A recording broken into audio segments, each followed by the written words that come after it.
Bonjour, bonjour, bienvenue dans cette nouvelle vidéo. Je me présente, je suis Morgane, je suis coach pour les jeunes mamans, les mamans sensibles en quête de puissance et aujourd'hui j'avais envie de te parler dans cette vidéo d'un thème essentiel à mon sens mais trop peu mis en avant, trop peu avoué, qui reste je pense tabou, c'est l'idée que beaucoup de mères rêvent, beaucoup de femmes rêvent de devenir mère et finalement déchantent en partie, parfois en grande partie, parfois en petite partie, une fois que bébé est arrivé. Donc j'ai envie de parler de ce thème de devenir maman, du rêve à la réalité et comment arriver à finalement accepter le côté pas du tout conte de fées de la maternité. Donc est-ce que tu dois te taire parce que c'est ce que tu voulais, être maman, et que pour autant c'est difficile? Est-ce que tu dois ne rien dire? Absolument pas. Non, vraiment non. Est-ce que tu ne dois pas te plaindre parce que ce bébé tu l'as voulu? Encore une fois, non, absolument pas. Est-ce que le doux sourire de ton enfant endormi efface la journée de dingue que tu as passée avec lui? Non, pas forcément. Ça n'enlève pas tout. Même si on adore, je pense que beaucoup de mamans adorent regarder leur enfant dormir et leur visage angélique. Mais même si ça c'est très très beau, ça n'empêche pas tout le reste, toutes les difficultés d'exister et ça n'efface pas forcément tout ce qu'on vient de vivre avant qui n'était pas forcément facile, qui nous a peut-être poussé dans nos retranchements, nous a peut-être poussé à aller au-delà de nos limites. Donc voilà, on aime nos enfants, on les trouve beaux, on les trouve magnifiques, on les trouve merveilleux. Et pour autant, il se passe plein de choses hyper challengeantes à côté. Et est-ce que tu as le droit d'avoir envie de passer tes enfants par la fenêtre? Je sais, c'est un peu trash de le dire, mais en même temps, c'est une expression assez répandue. J'ai envie de passer mes enfants par la fenêtre. Ça paraît être imagé, mais en fait, quand on est maman, on peut réellement ressentir littéralement ce que ça veut dire cette expression. C'est-à-dire que parfois on en a juste marre, on a envie d'être autre chose qu'une maman.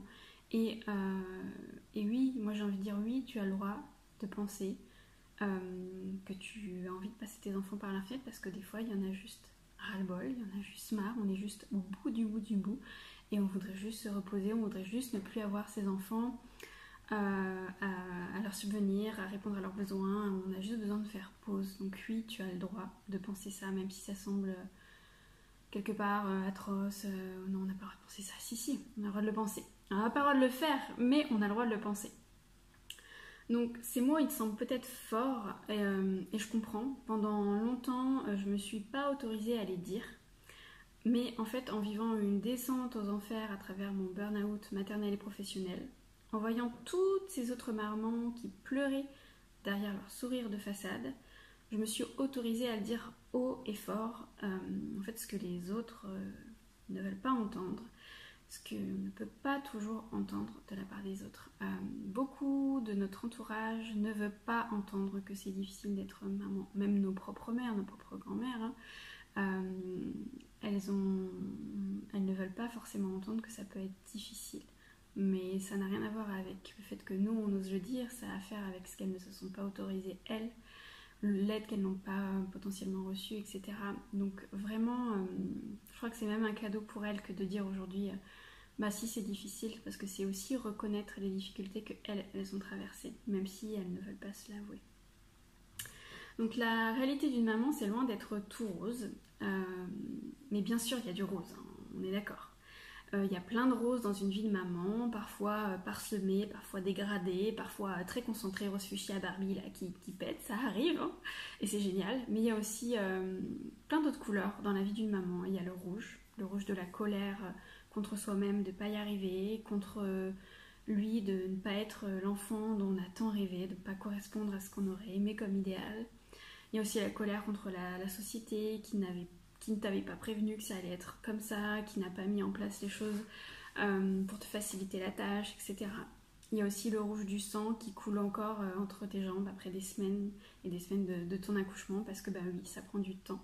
Et c'est un vrai tsunami corporel, émotionnel que de donner naissance. Donc bah oui, il y a aussi du rouge dans la vie d'une maman. Et c'est complètement ok, ça fait partie de la vie d'une maman. Et puis il y a aussi du vert, possiblement, dans la vie d'une maman. Le vert de rage, la rage de voir que personne ne comprend ce que tu vis vraiment. Le vert de rage contre soi, de ne pas y arriver, de ne pas être la mère qu'on voulait être. Et puis aussi vert de rage de dire mais en fait quelque part j'ai tout ce que je voulais et pourtant je n'arrive pas à kiffer, je ne suis pas bien dans ma vie. Et ça on peut avoir beaucoup de colère entre soi, de rage de se dire mais pourquoi j'y arrive pas. Et puis il y a aussi le noir dans la vie d'une maman, le noir des nuits seule face à face avec son bébé ou avec son bambin, parce que quand on nous dit à quelques mois après la naissance de notre enfant, est-ce que ton enfant fait tes nuits? En réalité, je pense que beaucoup de mamans pourraient dire que leur enfant de 1, 2, 3, 4 ans a toujours besoin d'être accompagné pour dormir, se réveille parfois la nuit. Donc vraiment, il y a du noir, de désespoir, un peu de solitude dans la vie d'une maman aussi face à son enfant et face à toutes ces nuits. Et moi, il y a une image que j'aime beaucoup, à laquelle j'aime beaucoup penser quand je sens qu'il y a du noir qui s'invite dans ma vie de maman, c'est de me dire qu'il y a des milliers, pour pas dire des millions et des milliards d'autres femmes, d'autres mères qui, en même temps que moi, la nuit se lèvent aussi pour aller voir leur enfant, ont passé une nuit de merde parce que leur enfant était malade, parce que voilà, on est toutes quelque part reliées, on n'est jamais toute seule à vivre ça à cet instant-là. Et je trouve que penser à ça, ça met déjà du baume au cœur de se dire ok, je suis pas toute seule, c'est pas moi qui ai pas réussi quoi que ce soit, c'est juste le processus pour devenir mère, c'est juste le processus d'apprentissage d'un enfant. Et il y a beaucoup de femmes, beaucoup de mères qui vivent ça en même temps que moi, même si je ne suis pas avec elles physiquement, même si je ne les vois pas, même si je ne leur parle pas directement, elles sont là et je les sens et je sais qu'elles sont là. Voilà, c'était ma petite minute spirituelle, j'espère qu'elle t'inspirera. Et puis il y a aussi du blanc dans la vie d'une maman, le blanc des lumières trop fortes qui t'empêchent de dormir, enfin, de reprendre des forces. Il y a le blanc des premières dents qui poussent de ton bébé et qui te ramènent à te dire que le temps passe trop vite. Voilà, il y a aussi ma voix qui part. Il y a aussi ce blanc, voilà. En fait, j'ai envie de dire, il y a plein de nuances dans la vie d'une maman. Il n'y a clairement pas que du rose. Une maman qui s'est autorisée à passer par toutes les couleurs de l'arc-en-ciel sans même devenir une licorne, c'est une maman comblée, je pense. Parce que même si on passe par la rage, la colère, le désespoir, la solitude, il y aura toujours du rose. Il suffit de mettre les bonnes lunettes et on verra toujours le rose de notre vie. Être une maman, c'est en fait une aventure multisensorielle, multi-émotionnelle, multi-fatigante et aussi multi-amour. L'amour se démultiplie, je pense, quand on devient maman et je pense que tu en as fait l'expérience. Toi, en ce moment, de quelle couleur est ta maternité? Est-ce qu'elle a une seule couleur? Est-ce qu'elle a plusieurs couleurs? Dis-moi un petit peu en commentaire de cette vidéo par quelle couleur tu passes en ce moment et voilà, comment c'est pour toi en ce moment d'être maman, d'être une femme aussi, parce qu'on n'est pas qu'une maman. Et si tu veux teinter ta vie de maman, de femme, d'une couleur plus douce et rayonnante, je t'invite à suivre dès maintenant l'atelier transformationnel que j'ai créé pour les mères sensibles qui traversent une période compliquée et qui sont prêtes à transformer ces difficultés en puissance pour se réaliser pleinement.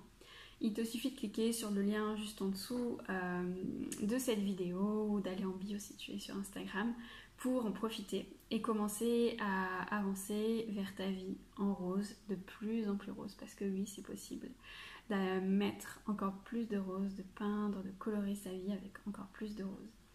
Je t'embrasse fort, je te dis à très bientôt pour une nouvelle vidéo.